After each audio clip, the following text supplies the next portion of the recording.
Thanks for staying with us. And what now? Let's turn attention to the U.S., where several federal prosecutors in Minnesota and supervisors in the Justice Department's Civil Rights Division have resigned following tensions over the investigation into the killing of Renee Good in Minneapolis.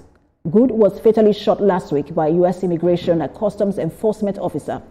Now, sources say the Trump administration blocked Minnesota authorities from the probe and decided not to involve the Civil Rights Division at this stage.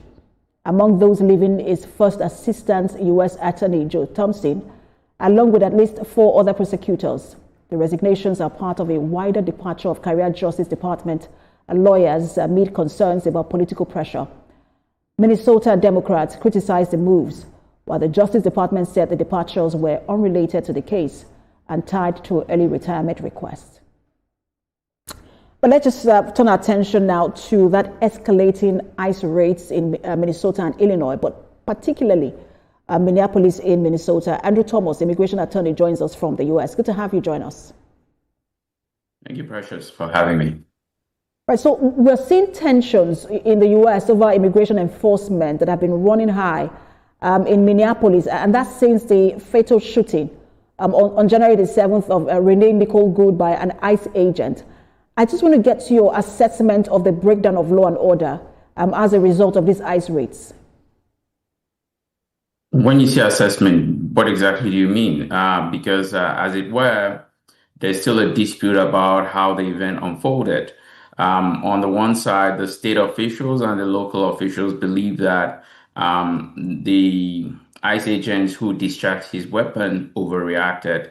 The federal authorities believe that it is justified because his life was in danger, especially since he also escaped a similar scenario in June when he clung onto a vehicle and he was dragged for a couple of feet. The gentleman who discharged the weapon. So depending on the side you belong to, as it were, everybody believes they're justified. But I think ultimately the court would determine if charges can be brought against the ICE agent. So Mr. Thomas, I'm not just speaking to the killing of Renee Good. We've seen the breakdown of law in Minneapolis, for example. We've seen ICE agents forcing people out of their car. One of the stories came in, was it today or late yesterday, was a man who was shot on his leg after, they say that he was attacked. He attacked the ICE agent with a shovel. We've seen some of these, some of them are even U.S. Citizens and not even necessarily illegal immigrants. And just what you make all of that breakdown of law in Illinois and in Minnesota. Yeah, what I can make of it is if you don't follow laid down procedure in executing your mandate, the people would resist in form of protest because it's guaranteed rights in the U.S. Constitution. So ICE, Border Patrol, DHS, and in some cases the FBI have been drafted for enforcement activities. The big question is the methods they are deploying. Is it justified? You see somebody ask them questions based on their accent. You see somebody insist they must provide an identification. It doesn't cohere with standard procedure. If you must have a reasonable suspicion for you to try to stop somebody. And if you're going to somebody's household, you must provide a judge-signed warrant, not a warrant signed by any agency of government. And as it were, the bone of contention has been the method they've been using to enforce immigration policy. That is the bone of contention. It has been violent. It has been very aggressive. It borders on illegality. So Minneapolis Mayor Jacob Frey said the new deployment of federal agents did arrive against the wishes of local officials. But ICE has federal jurisdiction. But are they mandated by law to coordinate with local officials? They are not mandated by law to coordinate with local officials, and they are also not mandated to act extrajudicially.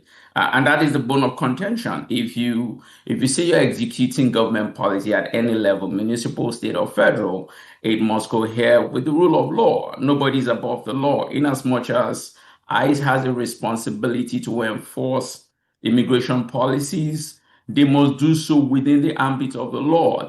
And that's why you see that many of them are not bold enough to show their face. They're wearing balaclavas and they're wearing masks because they know that people would react if they're aggressive.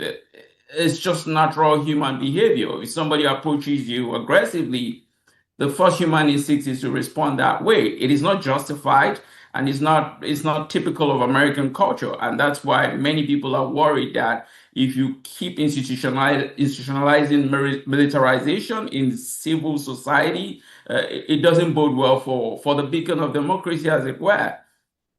So Illinois and Minnesota have taken a step. They are pursuing separately legal action against the Trump administration. They have filed an enforcement, where they call the enforcement rather unlawful and unconstitutional. How strong do you think the state's arguments are, and what is the likelihood of success of the case they have filed in court? Well, I can't speak to the merits of the case because it's before a court, but what I can say is if you are acting extrajudicially, you're pushing the limits, and when it gets to court, you'll be censured and you'll be brought back to reality to realize what your mandate is. I think it's good that the states are approaching the courts to limit and curtail the activities of ICE and Border Patrol, as it were, because there were instances where they were overreacting, and previous courts have instructed them on how to deploy force, how to deploy anti-riot equipment such as tear gas, and how to the direction which they should deploy it, because there have been instances where they shoot tear gas at people directly, and that is harmful. So as it were, it's the right course of action to take, because ultimately everything should be anchored on the rule of law. Is it also important to note that most of these raids have been done in Democratic-led states? Well, I wouldn't speak to that. Whether it's the Democratic states or Republican states, ultimately, the Trump administration has to follow the rule of law. And that's why you see that in this particular Minnesota case, many prosecutors have elected to resign because, as it were, if you're an attorney and a prosecutor, you have a double responsibility to pursue the public trust. Also, there's consequences for any legal action. If you look at the first Trump administration, every lawyer who followed extrajudicial instructions from the Trump administration has either been disbarred or suspended. There's consequences for actions. And if the prosecutors feel like they are being directed in their investigations on how to bring or where to press charges, the best way out for you as a prosecutor is to resign and protect yourself from the penalties of the bar and the courts. So the question I was really trying to ask you when I mentioned the Democratic-led states is whether you think that the ICE raids have been weaponized, and perhaps that's why we see the approach that ICE agents have taken. I believe at a much more fundamental level, it's been weaponized against people who don't fit the typical American description. For example, the Somali community. Because some people in the Somali community indulge in fraud, is it enough reason to tar more than 80,000 people and call them all type of disparaging names?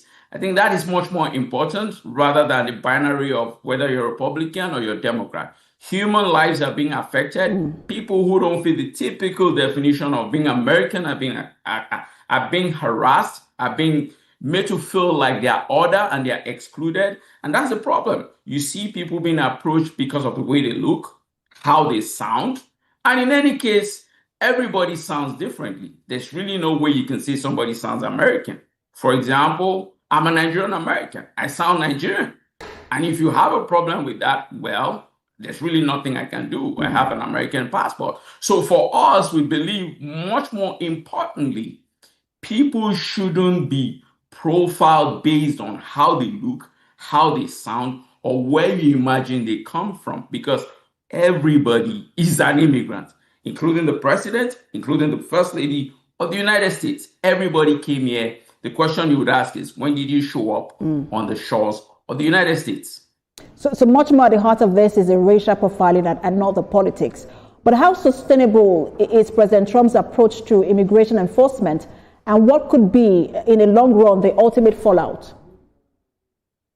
Well, I worry more about the harm to the American society because everybody is important. Trying to profile people and say some are more important than the other, I think it's not far looking. You're not looking into the future to want to weigh people on how useful they are. Life has ebbs and flows. Those who depend on government welfare today might be those driving the American economy tomorrow, or even their children and those coming after them. So I think it's reductionist for the government to feel that some people are more important as we speak because life has ebbs and flows. The children we have today might be presidents tomorrow. The children of immigrants we have today might be those driving the future of the American economy and technology, even globally. So I think the Trump administration may be having temporary gains now, but let's see how it's going to look later in the year when the midterms elections happen.